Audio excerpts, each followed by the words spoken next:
going, guys? Welcome to College Chats. Today I'm joined by Mr. Tarek Morsy, the most legendary figure on the SDSU campus here. Tarek, welcome to the little cast here. Thank you, Beck. I'll take the compliment. Thank you guys so much for tuning into this episode. All right, just to start you off, man, would you mind giving us a little background of who you are? I know you're in finance. I know you're here and there everywhere around the campus. Most people know you. You're involved in a couple different organizations, clubs, and you have this cool new thing you're starting soon. But would you like to give like a little 1 to 2 minute little overview of who you are as a person? Yeah. I came to SDSU as a sophomore. Didn't really do much for the first semester. Second semester, decided to get involved. I was like, okay, I'm wasting my time here at SDSU. I'm just gonna like hang out with friends and that's it. So I decided to join a bunch of clubs, never picked up any executive positions. And then sophomore year, I decided to apply for a bunch of things. And I applied for the Levin Entrepreneurship Program, Associated Students, and then through those two things, I sort of branched out and started doing a bunch of things. My friend started a club called In the Mix. And basically all I did was take any opportunity that was presented to me. So I just took everything.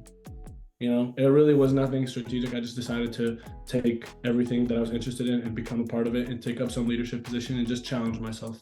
Okay, and then why? I want to really dig into this. What was the thinking behind you putting yourself just at scale out there and to 5 different, 10 different things? Well, I have goals that I think knowing people is critical to achieving.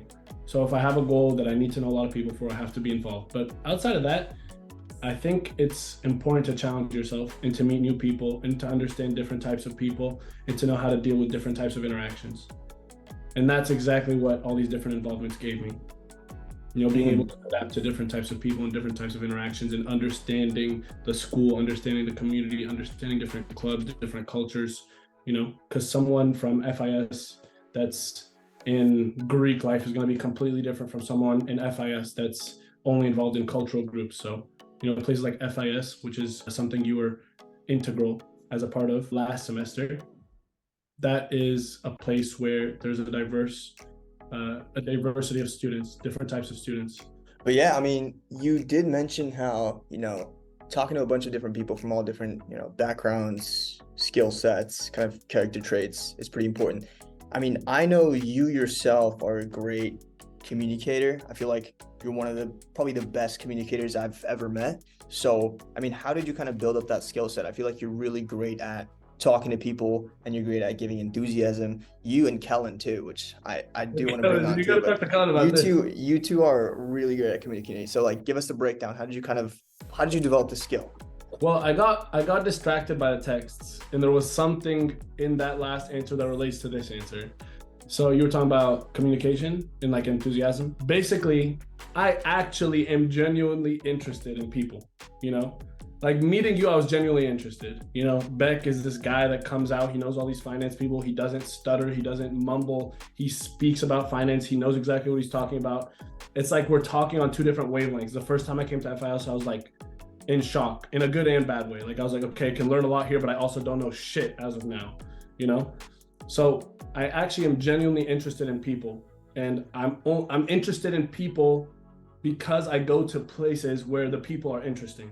So FIS, all these different places I go, I'm interested in those people. And I'm referring back to FIS because we both were in FIS. But that's how I think I show enthusiasm, because I'm genuinely interested in the conversations I have with people. And if I'm not interested in the conversation, it's a little harder to show enthusiasm. I always try to ask questions that are thought-provoking enough for me to be interested. Because at the end of the day, everyone has an experience. You have an experience and they know something you don't know and they have something interesting to share. It's just your questions have to be on point for them to give you an answer that's worth hearing out. Wisdom. Yeah, I totally agree. I think like learning from kind of different people's perspectives, like it broadens your horizon. And then you did mention how like I was, you know, I'm not a stutterer or something like that, but the reality is I'm not a stutterer when it comes to technical finance, right? And within FIS, but the reason I branched out to different clubs like ES and all these different things was because I felt that socially and across different industries, I still had that skill set I needed to improve on. It wasn't the same as how I spoke in FIS with confidence. I was still unconfident in my ability to speak in different subject matters. So that's why I kind of like stepped out of the comfort zone. So it's a little interesting story for you. And you're only good at speaking because you stepped out of your comfort zone, you know? It's the people that realized at one point they're not good at something that are good at it now. Exactly. Yeah, I mean, I guess to go back in time, right? What was like the intention behind going to college? I like asking this to a lot of people because they each have different sort of visions for themselves. The intention behind going to college was, it's a very societal thing. My parents, like, I've never even entertained or flirted with the thought of not going to college. And that's only because it was such a norm that I had to go. And like, it wasn't even an argument. It was like, you're going to college. And no one doesn't go to college, you know? If you don't go to college, I feel like people think it's weird. I don't think it's weird. But I think if you're not going to go to college, you should be like working on something that you truly believe in and you truly believe can scale up in the world and provide value to the marketplace. So entrepreneurial ventures, I think, are the perfect thing to be doing if you're not in college. But I know a lot of people that are in college and they're not really doing anything. And college is kind of that, college is the stability that makes sure that you're doing at least something, even if you're lazy. You know what I mean? Because even if you're lazy and you have no responsibilities, you're gonna do nothing. But if you're lazy and you have responsibilities, you're gonna do the bare minimum, which is like hopefully enough to like scrape by while you're irresponsible. And then when you like realize you gotta get your life together, you have a degree to lean on. So yeah, I think if I was in college, I would be trying to do something big. Yeah, but I feel like we both started our respective podcasts, one kind of from the FIS direction and yours coming from like the entrepreneur ES direction for the purpose, like, tell me if I'm wrong, but for the purpose of that exact point you made where it's like, at least in college, students might do something to progress, but oftentimes these students are moving a little too slow. I feel like maybe they need to get that spark or get pushed slightly in that right direction so that their time in the trajectory can like increase, and then they can like actually feel like they're learning so much more than just going to class, going to their dorm, right? So I feel like that's the purpose I specifically made my podcast. I don't know about what you did, but we can transition into that. And a lot of times as a student, your goals can be here, and the fact that you're a student can supplement what your goals are. So your goals can be starting a podcast, meeting these people. These people are only going to meet you if you're a student, you know? These like financial professionals that we bring into FIS are never going to entertain a kid that's like, oh, I'm interested in finance, like a one-on-one thing. They only want to talk to like people with the student card. The student card is powerful. So I feel like while you're a student, you need to like maximize it and leverage it. And people only want to get on a podcast with us. We're not smart people. Like at least you are, right? But like if there's an entrepreneur coming, right? In the grand scheme of things, dude, we're just we're the last kids. People should be talking to on a podcast. You know what I mean? The only reason they are is because we're students and we hold some leverage in this demographic of students that they can't typically reach, and we're their vehicle into the student population. But that would only happen if we're students. So you can look at being a student as a vehicle into opportunity.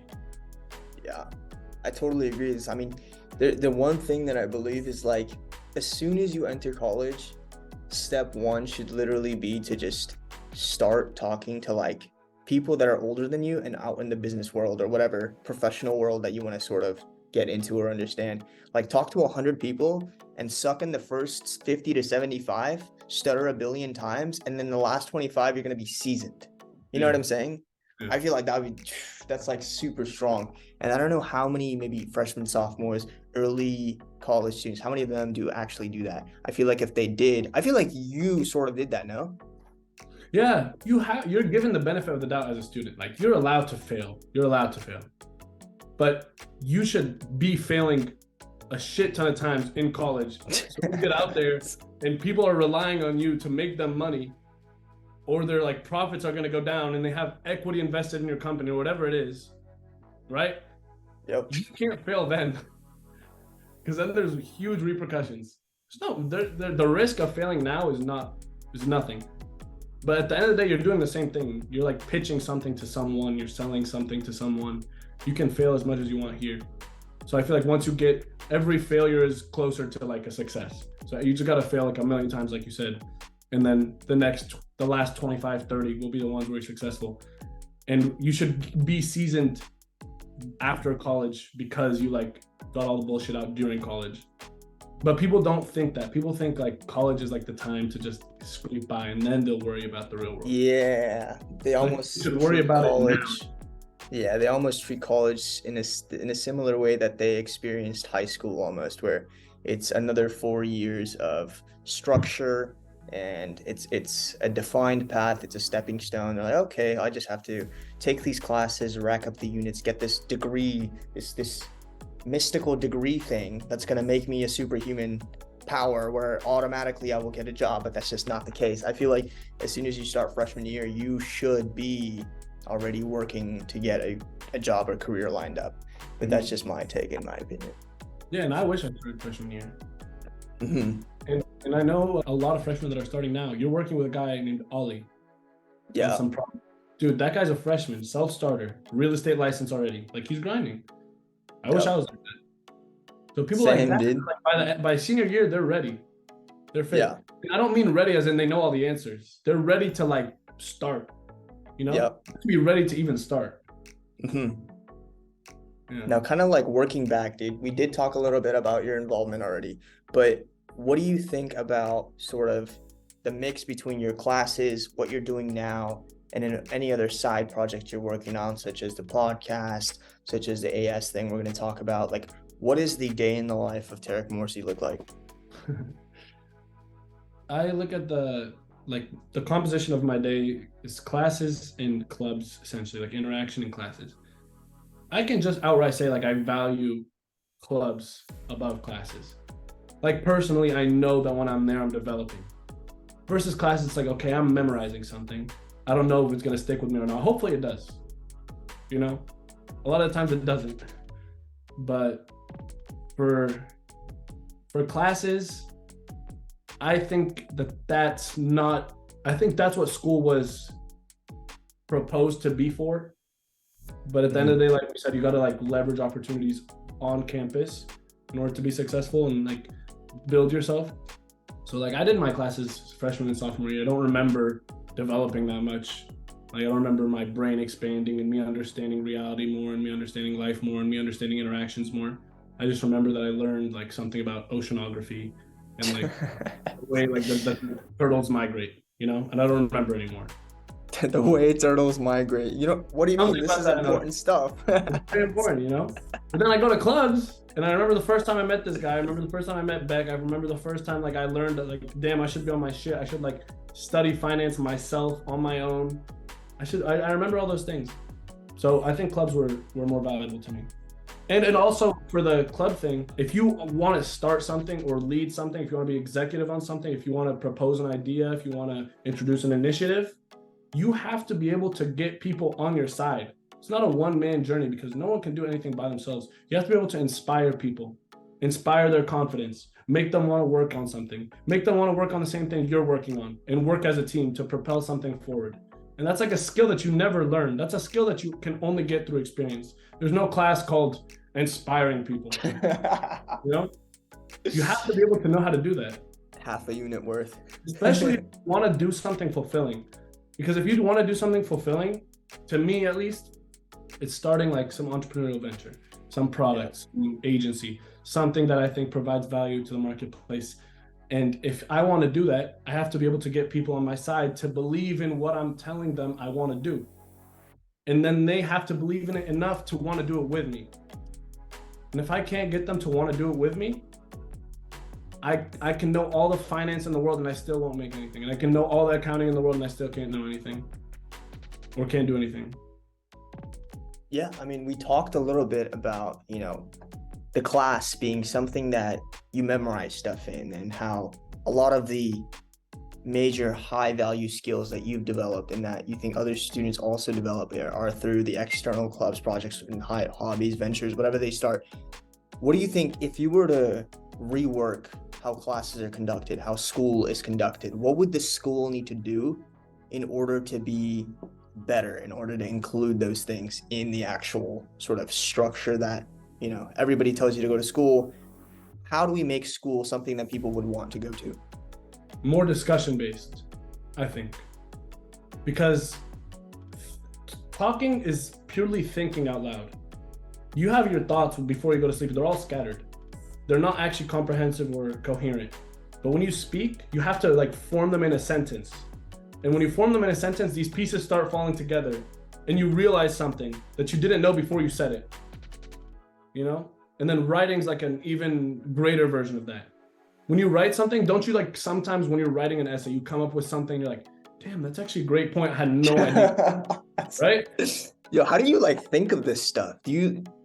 What you just described to me is like, I just understood so well, but like I never thought of this ever in my head. Like, how do you come up with this stuff? These philosophies? Well, it's just like, that's what brainstorming is. It's like if I talk to someone on the phone, right? We're brainstorming. And like after this conversation, I'm gonna leave with something new because you said it, or because I said something that stemmed from something that you said, and it formed this whole idea that was said in a coherent, cohesive sentence. But thoughts are like, you have all the parts to a realization and they're just not together yet. Dude, that's the first time I've heard someone say that. I think I'm gonna remember that analogy like forever now. That's crazy. I think someone else has probably said that. Really? I don't know. Maybe I haven't been reading as much, but I need to get on that. Anyways, that's great. I think reading is important. Yeah. Well, now that we touched the subject, like what are some books? Like what do you read? Articles, news, internet, anything? Yeah, my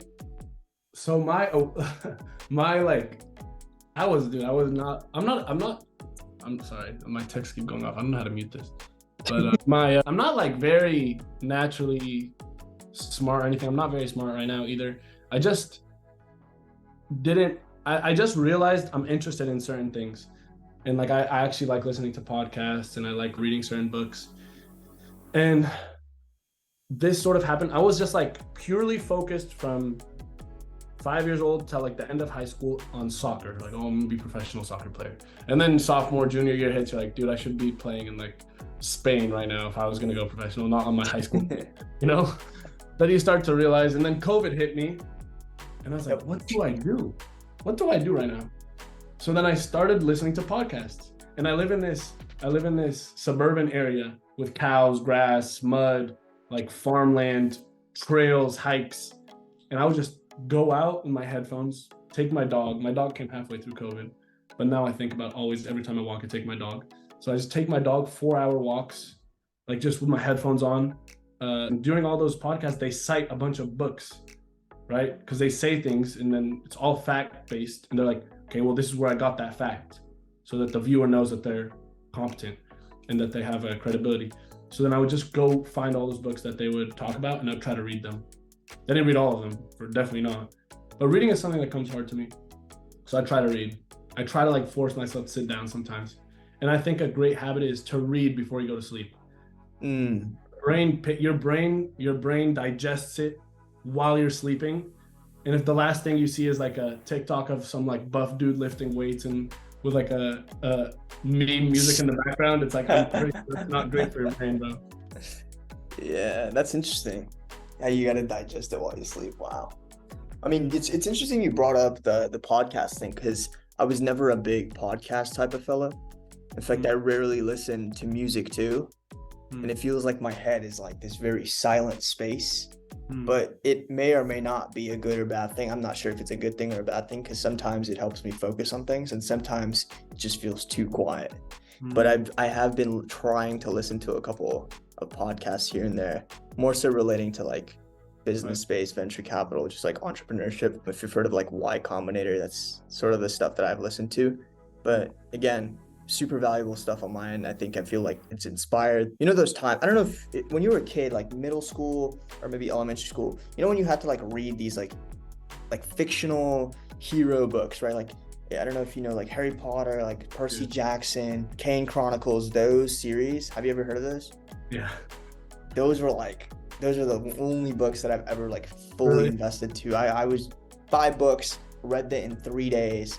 And then recently, when college, high school kicks in, all these books are now textbooks. These very school structured, very boring things that does not excite. And so what you brought up is just like something I completely relate to. Yeah, I think the Percy Jackson books and stuff, that's when I didn't even like think. I hated reading, bro. My brain was like the opposite of yours. Like I envy your quiet brain. My brain was thinking about a bunch of things at once. I couldn't sit still, like this and that. And then during class, everyone would be reading. I was the lowest reading level, like the yellow dot or whatever it is, like the shittiest dot. I don't know if everyone remembers. The dots. There's like yellow dot, green dot, orange dot, double orange, whatever. I was always the shittiest dot.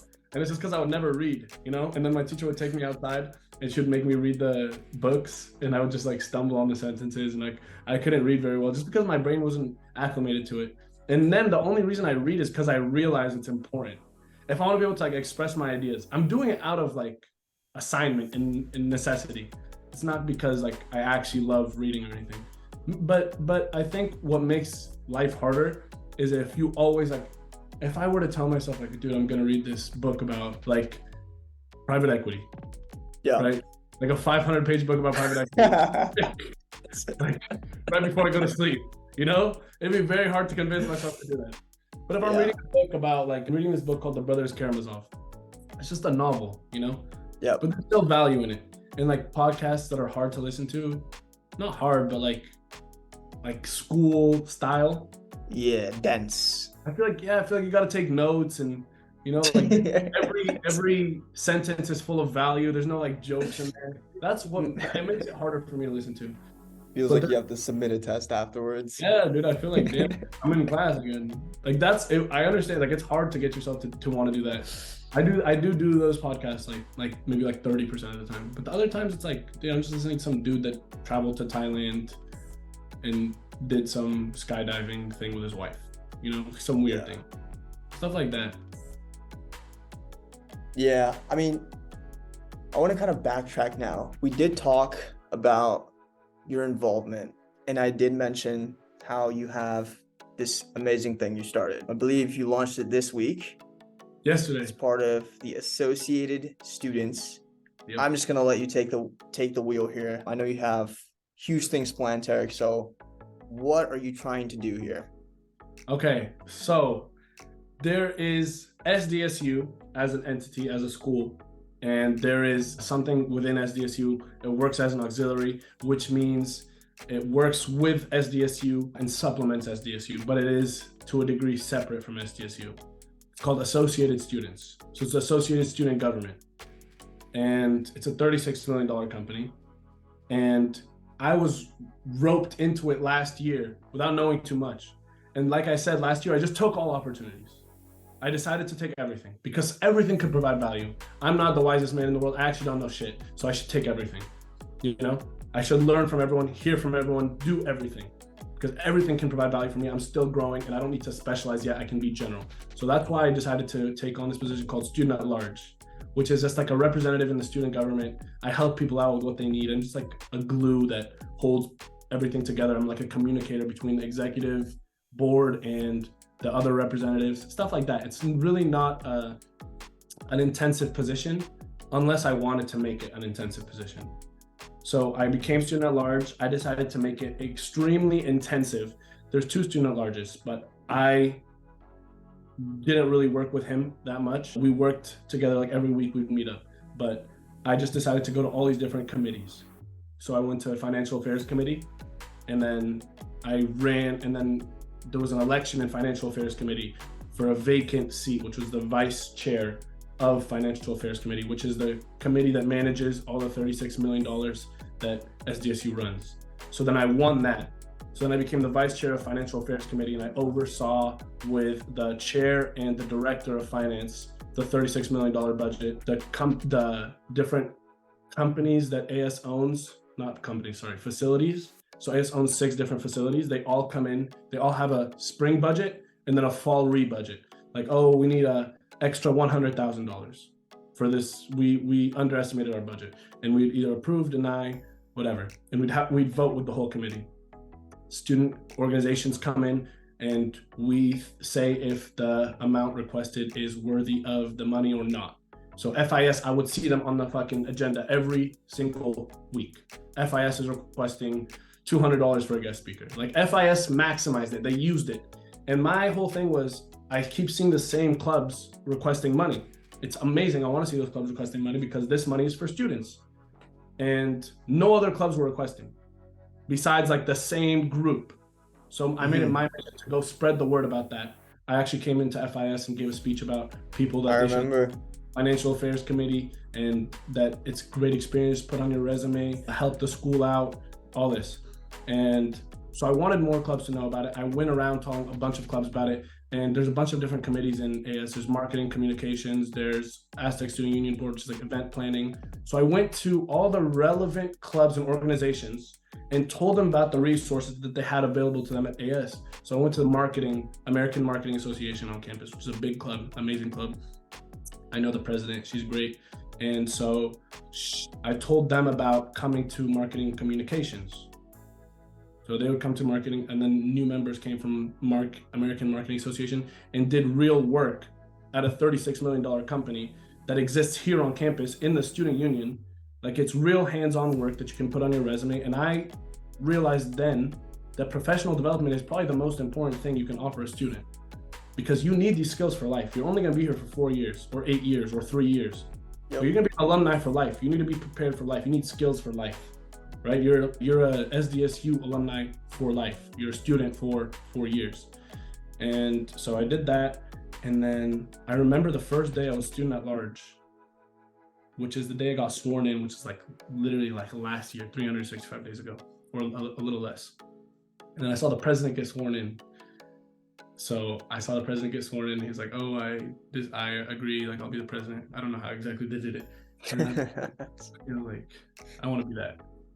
So I decided to do that. And so I just met a bunch of people, became a part of a bunch of clubs, and not purely just to become president. And I can't deny that it's not going to help me in my journey. It obviously will, but I enjoy the process. I enjoy meeting all these people. I enjoy doing all these different clubs and all these different things. And then now the time has come where it's my turn to run for president. Ooh. So the president's term is coming to an end. Shockey Moore, amazing president. He had an amazing initiative. He did everything. He fought for the students. He talked to Adela Del. He made a bunch of things happen. I go to meetings with him once a week at Campus Life Council, which is a committee meeting, and he's amazing, right? Everyone loves Shockey Moore. And that's a high standard that he set that I want to achieve and surpass. Hopefully, with my own initiatives. Initiatives is to, like I said, we are only students here for 4 years, but we are alumni for life. I want to cultivate relationships with businesses so that SDSU becomes a trusted pipeline for businesses to hire students out of. And what made me realize that was an employer came to SDSU from Blueprint Equity. This, right? He comes to SDSU and he says, "We want to present this job opportunity to you guys." It was at some business org. I don't know if it was entrepreneurship side or FIS. He comes, he says, "I want to present this opportunity to you guys. You guys can get hired by Blueprint Equity, but I'm going to be candid and I'm going to be transparent. UCSD is going to have priority over you guys." And I was like, of course he should tell us, but at the end of the day, it's like, why? Like, why are we not a target school? We have great resources. We have smart people. I know we have smart people. I know we have capable students. I know our students will do great at companies like this.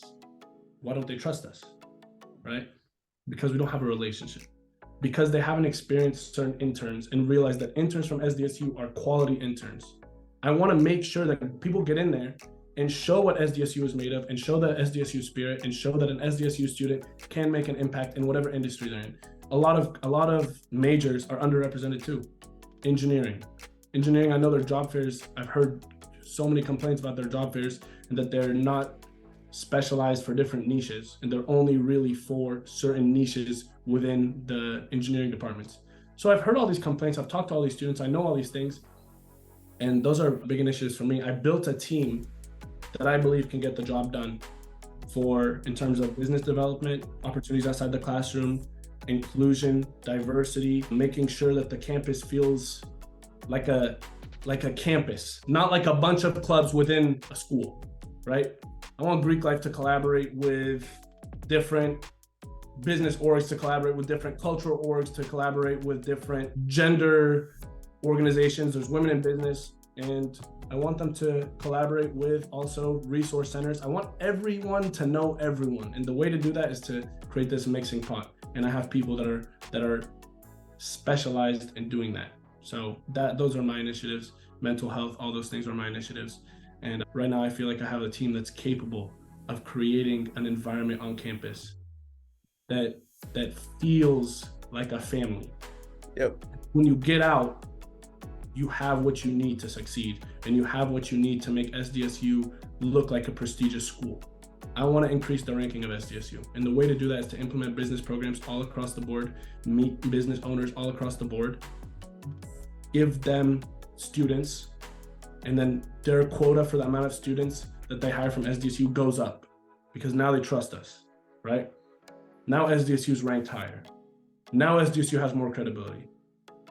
Now SDSU is going to be a target school. Now more people are going to be requesting to join SDSU. Now SDSU's acceptance rate is going to go down. Now SDSU is going to be this respected school, and I think SDSU already is, but just because something's great doesn't mean you can't make it better. And I think that's something that I want to further here at SDSU. We also have already a bunch of resources that are extremely great, like Handshake, and I want to further things like that. Well, man, you have this thing perfected in your head. I see the complete vision here. The way you described it, I felt the energy coming from you here. Can I say one more thing? Yeah. It's called SDSU4YOU. So my whole team is under the team called SDSU4YOU. It's me, my executive vice president, my vice president of external relations, my vice president of finance, my vice president of university affairs, and then all my representatives that are going to make sure that this campus is fully funded for in all areas. So that whole team is under SDSU4YOU. We are all a unit. We are all a team. And once we're elected, God willing, inshallah, once we're elected, we'll do our thing. And we'll make sure that the student voice is heard and represented. And we are going to be a direct vehicle from the students to Adela Dillatore. So I want to make sure that every student's voice is heard, and I want to make the Adela and her suite accessible to students, so they don't have to go through such a bureaucratic process to be able to get their voices heard and to make the changes that they want to see. I'm here to be an accessible president. And then for anybody that's interested in supporting Tarek's run and his team, I'll definitely link all the links, socials, whatever it may be down in the description here. But Tarek, last piece of advice for students. I know you have this entire initiative planned out where it's like, instead of software as a service, it's basically like Tarek and his team as a service. You're going to make everybody interconnected. You're going to do all these great things. But if you were to give like students right now advice on how to maximize themselves, how to make them inspired, how to make them passionate about things, what are some things that you would say? Okay, yeah. The Instagram for the SDSU4YOU is literally SDSU4, not the FOR, the number 4, YOU. Go find it, go follow, go support. If you believe in the message, if you believe in the initiative, go support and tell everyone about it. So my advice to everyone is I already touched on it, but we're at school. Don't let the school use you. Use the school. We have the student card. We have all the leverage. Why don't you use it? Why don't you fail here at San Diego State University? So that when you get out there, you're a competent individual, and that these texts are so bad, sorry. When you go out there, you're a competent individual, you have all the skills already learned from SDSU, you've already made the connections, you can get out there with your feet running, right? And so that you don't have to pick up a job that you're really not passionate about just to scrape by. I think it's important to have the necessary skills so that you can do something or even maybe start something in college that's going to set you up for long-term success so that you can get out of college and not have to work at somewhere that you don't think is worthy of your skill set. Because when you end up doing that, what happens? You turn 21, 22, 23, 24, you become like 35 years old, you have a wife, you have kids, you have responsibility on your back. You're like, okay, I can't just quit this job and start my own thing because I have 4 mouths to feed. So I need this steady income. And you see it happen all the time. You see it happen where people have this passion and then all of a sudden it dwindles because of the necessity to live, right? So if you start something now and you have something going right after you graduate, you can live on your own. You don't need to rely on anyone.